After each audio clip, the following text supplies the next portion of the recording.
Hey guys, it's time to do a full comparison between the Galaxy J5 2015 here versus the 2016 model here, and we're going to be talking about what are the differences and should you upgrade or buy the new J7 2016. Is it worth buying or not? We're going to be talking about that, comparing to the older model. So first of all, if we talk about the price, the J7 2016 is costing around $300, at least where I live, in between $300 to $350. And this older here, I think it's now costing around $200 to $220. So it's pretty cheap. So let's just talk about here what are the differences. First of all, in terms of the design and the build quality. Now you can see that both phones are made up of plastic, but now they have made the J7 2016 semi-premium. It has this metallic metal, you can say, aluminum on the sides, just to make it a little bit more premium, and still has this removable back, so you can remove the back easily and swap out the battery. So we got the same stuff from the last year. Just quickly open up this back, and you can see the battery size is now different here, because this battery is 3300 versus the 3000 mAh battery on the J7 2015. It's also better with the performance. Screen on time has increased, and you can also notice that this time Samsung has given us 3 separate trays for the microSD card and the 2 SIM cards. You can do that on this one also, but you have to put like 1 SIM card and microSD card in this same tray. But now it's much more convenient with the new J7 2016. So I'm just gonna close the backs here, and of course there are dual SIM phones, 4G supported, so that is great. Also, if we get right into the front of these phones, of course, 5.5-inch display, 720p HD resolution. I believe there is a 1080p version in China, I don't know, but most probably everywhere there will be a 720p version. This one will be available. So it's a nice display. Okay, I gotta say it's a nice display. But as a smartphone guy, I have these top phones. I have to say 5.5 in 720p is not that much of a great combination. They should have upgraded the display to 1080p, at least 1080p. But Samsung is Samsung. They still have 720p display. They have gone really cheap here, but yeah, it's still okay for most people, as long as they don't watch movies and stuff like that on their phone, because 1080p makes a lot of difference, especially when you're watching YouTube videos and all that.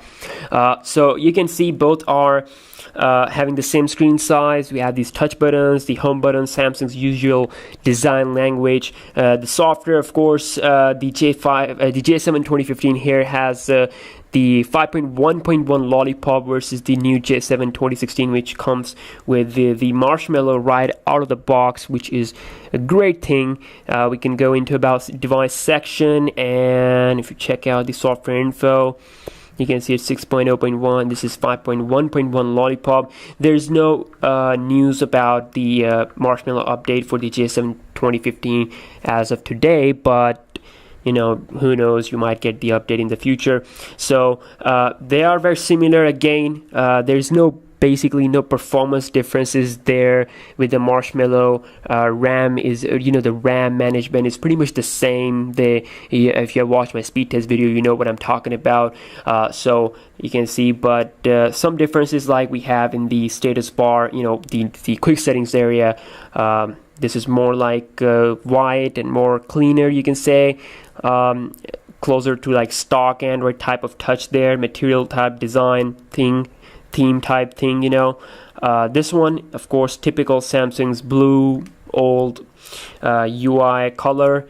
And if we just check out here that both phones have theme engine, which is great. You can download a lot of free themes. So yeah, Samsung's UI, it's okay. Of course, you can install launchers if you want to, but you're not going to be noticing any differences software wise. There are no additional features in the software. Also, if we talk about the processors, now we do have a little bit better chipset in the J7 2016, a little bit better. Okay, if we just quickly take a look at CPU-Z, you can notice that both processors are octa cores. They are clocked at 1.59 gigahertz. You can see here, but the clock speed of per core, each core clock speed is like higher on the newer model. So the chipset inside of the Galaxy J7 2016 is the Exynos 7870, while here we have Exynos 7580, and the only difference, the big difference here is the GPU, which is Meli T830 inside of J7 versus Meli T720 on the J7 2015. You cannot expect like 100% faster GPU here. Of course, we're talking about budget phones, so the differences will be like 5% or 10% faster speed. That's all. And I'll be doing a gaming test also. So you can see the base clock speed of the J7 2016 is at 546 megahertz, and it never goes down, less than the 546. Here, it's always 400. The base clock speed is 400, so they have done a little bit tweak to the 7580 and has this new GPU and named it 7870. So, but in general, speed wise, the J7 2016 is just slightly faster overall compared to the J7 2015. Next off, if we talk about the cameras in these bad boys, both are having 13 megapixel camera on the back with the LED flash and 4 speakers. So not that much of a change design on the back also. So on the front, you got 5 megapixel camera with LED flash, so pretty much the same stuff. Camera UI is also pretty same looking. You can see the modes here. The J7 2016 has this night mode, which is kind of a new addition there.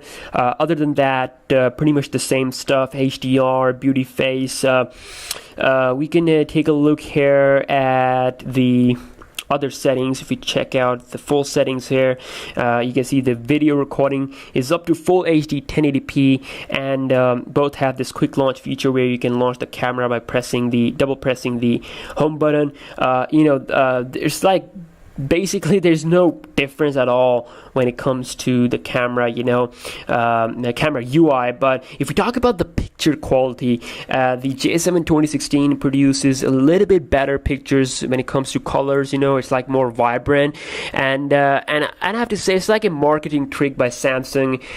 You can capture photos like this on the J7 2015. You just have to do a little bit of editing with the built-in editor, and that's pretty much it.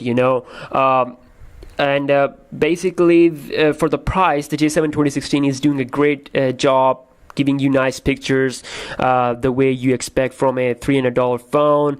And also, front camera is 5 megapixel, which also can record the HD video up to full HD video actually, which is a great thing. So let's take a look at the videos.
So lastly, if we talk about the batteries in these bad boys, again, we have a little bit bigger battery size with the J7 2016.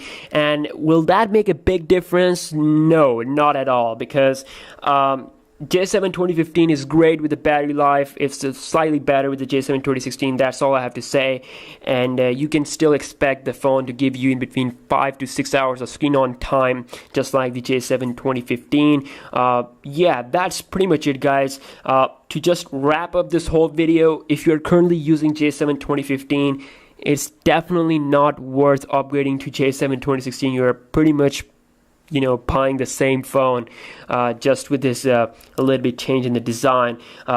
So my suggestion is to go for like something else. Like if you have $300, there are a lot of great options, and if you are like a true Samsung user, you can try out their Galaxy A series, because specs wise they're the same, but the build quality is a lot more premium. They have glass and metallic combination, and they even have fingerprint sensor. So I'm going to be comparing the J7 2016 to the Galaxy A7, and the J5 2016 to the Galaxy A5 camera wise also, so you can decide which phone you have to buy. And there are other options like Nexus 5X. I know a lot of people want me to compare the J7 to the Nexus 5X, so hopefully I'll be doing that video pretty soon. So thank you so much for watching this video, and again, give it a thumbs up if you enjoyed, and I'll catch you guys in the next one.